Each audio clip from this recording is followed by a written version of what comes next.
Hello everybody, this is Krishna here and welcome to all our Krishna पाठशाला YouTube channel पे। तो आज का आप सभी के सामने मैं एक मोस्ट इम्पॉर्टेंट टॉपिक लेकर आया हूँ।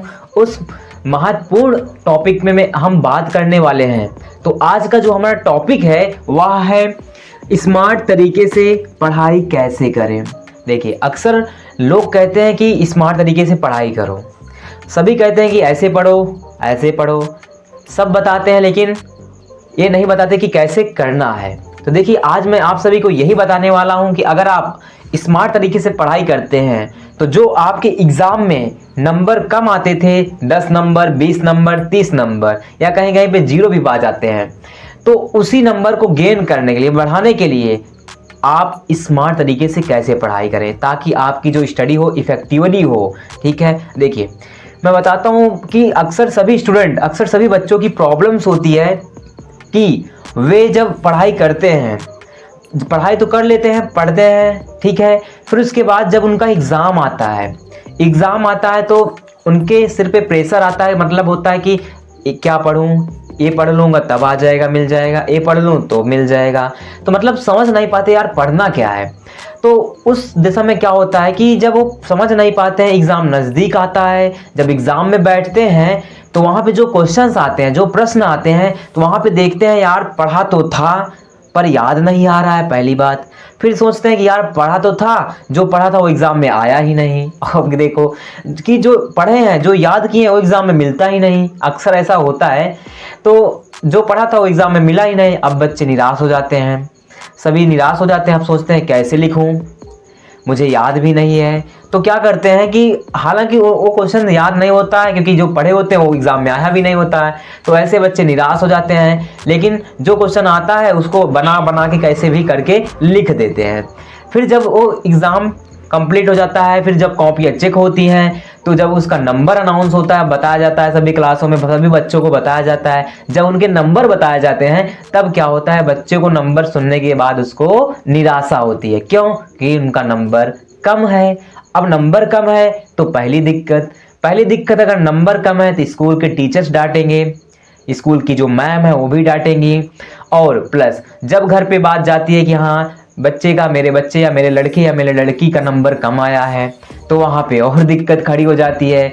मम्मी लेकर डांटेंगी, पापा अलग से डांटेंगे। ये सारी प्रॉब्लम्स आती हैं बच्चों के साथ, क्योंकि जो बच्चा झेलता है, जो बच्चा देखता है, जो पढ़ाई करता है, वो प्रॉब्लम्स आती हैं, फिक्स है। तो अब देखो, इन्हीं सारी प्रॉब्लम्स को मैं आप सभी के सामने दूर करूंगा। मैं बताऊंगा आपको ऐसे 3 तरीके आजमाने हैं ताकि आपके जो एग्जाम में 0 नंबर आते थे वो 0 से उठकर कहाँ पे आने लगे, 100 में 100, मतलब पूर्णांक में पूर्णांक आएंगे।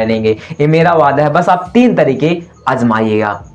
तो देखिए, मैं आपको पहला तरीका बताता हूं। देखिए, पहला तरीका मेरे पास ये है कि सबसे पहला काम, जब भी आप जिस भी क्लास में पढ़ते हो, किसी भी क्लास के आप स्टूडेंट हो या किसी भी चीज़ की आप तैयारी कर रहे हो, तो सबसे पहला काम उसका जो सिलेबस है, सिलेबस का मतलब जो भी आपके पास सब्जेक्ट हैं, कई सारे सब्जेक्ट होते हैं, उस सब्जेक्ट का अच्छे से पढ़ लीजिए। मतलब उसकी सिलेबस की अच्छे से तैयारी कर लीजिए। स्कूल में पढ़ा दिया जाता है, सिलेबस कंप्लीट कर दिया जाता है। मानता हूँ कई स्कूल में क्या होता है कि सिलेबस कंप्लीट ही नहीं होता है, तब भी आपको घबराना नहीं है, दिक्कत नहीं लेना है। मतलब यह है कि जो भी आपके सब्जेक्ट हैं, जितने भी विषय हैं, उनको अच्छे से तैयार कर लिया जाए। उनको स्कूल की तरह जहाँ भी आप पढ़ाई कर रहे हैं उनको अच्छे से तैयार कर लिया जाए, मतलब कंप्लीट करा दिया जाए सिलेबस। अगर सिलेबस ना भी कंप्लीट कराया जा रहा है, नहीं कंप्लीट हो पा रहा है, तब भी आपको डरने की या घबराने की बात नहीं है। तो पहला काम, अगर आपका सिलेबस कंप्लीट हो जा रहा है, तो जब आपका सिलेबस कंप्लीट हो जाएगा तो आगे चल के दिक्कत नहीं आने वाली, जो मैं अगला पॉइंट बताऊंगा। मतलब ये है कि सबसे पहले अपने सिलेबस को अच्छे से कंप्लीट कर लीजिए। क्यों मैं ऐसा कर रहा हूं? क्योंकि जब आपके एग्जाम्स आते हैं, जब आपके एग्जाम आएंगे, तब वहां पे क्या करना कि मैं जो अच्छे टॉपिक हैं, जो इंपॉर्टेंट टॉपिक है, जो महत्वपूर्ण टॉपिक है, जो एग्जाम में आने के लिए बहुत ही इंपॉर्टेंट है, आ सकते हैं, तो वहां पे मैं उसका चयन कर सकूं, उनको चुन सकूं, ताकि मैं उसी को पढ़ के एग्जाम में अच्छे नंबर गेन कर सकूं। तो पहला काम क्या करना है कि आपको अच्छे से सिलेबस कंप्लीट करना है। ठीक है, सिलेबस जितना हो पाए ठीक है, नहीं हो पाए तब भी घबराने की बात नहीं है। तो सिलेबस को ध्यान में रखना है। अब मैं आपको दूसरा पॉइंट बताता हूं प्यारे बच्चों मेरे। देखिए, दूसरा पॉइंट क्या है, दूसरा पॉइंट ए है कि सबसे पहले आपका जो सिलेबस कंप्लीट हुआ, ठीक है, सिलेबस कंप्लीट होने के बाद देखिए उसमें कई सारे सब्जेक्ट हैं, है ना, तो उसमें देखना है कि कौन से सब्जेक्ट जो मुझे ज़्यादा आता है, मतलब कि मुझे समझ में आता है, अच्छे से समझ में आता है। आप तो चुन सकते हैं ना, उसमें आप उसमें चुन सकते हैं कि मुझे ये सब्जेक्ट ज़्यादा आता है, मैं इस सब्जेक्ट में अच्छे नंबर ला सकता हूँ, तो उस सब्जेक्ट को ज़्यादा वेटेज दें जो एग्जाम के लिए ज़्यादा इंपॉर्टेंट हो। आपको सभी सब्जेक्ट को लेकर नहीं चलना, यार मुझे ये भी पढ़ना है, यार मुझे ये भी पढ़ना है, यार मुझे ये भी पढ़ना है, ऐसा नहीं करना है। मतलब कि जब आपके एग्जाम्स हो, मतलब नज़दीक हो, तो आपको उन्हीं सब्जेक्ट को ज़्यादा वेटेज देना है जो एग्जाम के प्रोस्पेक्टिव से ज़्यादा पूछे जा रहे हो, एग्जाम में ज़्यादा उस सब्जेक्ट से क्वेश्चंस बनते हो, वो मेरा सब्जेक्ट अच्छा हो, ठीक है, क्वेश्चंस ज़्यादा उस टॉपिक से, उस विषय से ज़्यादा क्वेश्चंस आ रहे हो, जिस विषय से ज़्यादा क्वेश्चन बने वो भी इंपॉर्टेंट टॉपिक, महत्वपूर्ण टॉपिक को पढ़ना है, आपको सभी चीज़ों को नहीं पढ़ना है, ठीक है। ये होता है कि अगर आप सब लेकर चलेंगे तो आप कहीं के नहीं रहते, मतलब कि एक चीज़ को पढ़ लीजिए जो इंपॉर्टेंट है एग्जाम से, अब अगर एग्जाम में आ जाएगा आप अच्छे से लिखेंगे तो आपको पूरा पूरा नंबर मिलेगा। तो दूसरा पॉइंट यह ध्यान रखना है कि जो भी आपके जितने सब्जेक्ट हैं उसमें से चुनिए कौन से जो एग्जाम के लिए महत्वपूर्ण है, एग्जाम के लिए, मेन एग्जाम के लिए महत्वपूर्ण है, एग्जाम के लिए जो महत्वपूर्ण है, जहां से क्वेश्चंस आ सकते हैं ज़्यादा, ठीक है, जहां से क्वेश्चन ज़्यादा बनाए जा सकते हैं, ठीक है। दूसरे पॉइंट में ये आपको ध्यान में रखना है, ठीक है प्यारे बच्चों। अब देखिए मैं आप सभी को अगला लास्ट मोस्ट इंपॉर्टेंट पॉइंट, तीसरा टॉपिक, तीसरा पॉइंट बताता हूं। यहाँ पे देखिए तीसरा पॉइंट में आपको क्या करना है, तीसरे पॉइंट में आपको यह ध्यान में रखना है कि उन सब्जेक्ट को ज्यादा वेटेज दें। ज्यादा वेटेज का मतलब उस सब्जेक्ट को ज्यादा वेटेज दें जहां से क्वेश्चंस आने की ज्यादा संभावना हो। मतलब समझ रहे हैं ना, मतलब यह है कि उन सब्जेक्ट को ज्यादा वेटेज देना जहां से क्वेश्चंस ज्यादा बनने की संभावना हो। क्यों? क्योंकि अगर उस सब्जेक्ट जब आप पढ़ेंगे ज़्यादा क्वेश्चन वहाँ से आएंगे, तो जब आप एग्जाम में बैठेंगे क्वेश्चन आपको मिलेंगे, अवश्य मिलेंगे, क्योंकि आएंगे तो फिक्स है क्वेश्चन, वहाँ पे बनता है तो क्वेश्चन फेवरेट हो जाता है, टीचर्स का भी देते हैं क्वेश्चन क्योंकि आगे भी इंपॉर्टेंट होता है। तो वो क्वेश्चन जब आपको मिलेंगे वहाँ पे तो आप अच्छे से लिख पाएंगे, अच्छे से उसको प्रेजेंट कर पाएंगे, तब आपके जो नंबर 0 आते थे वो चढ़ के कहाँ हो जाएंगे, पूर्णांक में पूर्णांक।